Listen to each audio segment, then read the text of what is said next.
So with that, I thank the panel for all their testimony, and we now go for questioning to the gentleman from Virginia for the first 5 minutes. Thank you, Mr. Chairman, and I appreciate you taking me out of order. Mr. Silvers, I was particularly interested in your testimony. I assume that you would agree, that sounds like you've been around here long enough.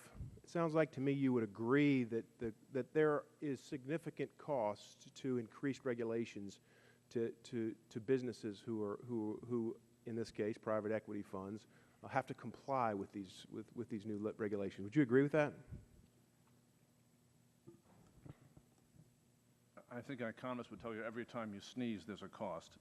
The regulations that are involved with that the Dodd-Frank Act subjects private equity funds to, which is registration under the Investment Company Act, I think is widely understood to be among the least onerous of the regulations that we apply to financial market participants. But you would agree there is a cost?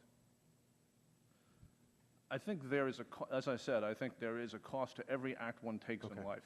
Thank you. And the SEC budget, have you been following the SEC budget request and the tremendous strain that all these additional regulations are going to put on the SEC? Are you familiar with that?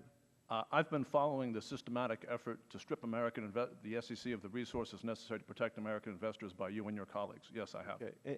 And so you understand that by imposing these new costs on these businesses, that it necessarily means there is less capital to put into companies that create jobs in Martinsville, Virginia, where I represent the people who have 25% unemployment. I mean, is that you understand that? Are you asking me to agree with the way you see the world, or are you asking me a question? I'm not sure. I'm asking you a question, and that is, do you agree that by increasing the costs to these businesses, that it necessarily means they have less capital to put on the street to employ people in this country, and specifically in Martinsville, Virginia? Absolutely not. Part of my district. Absolutely not.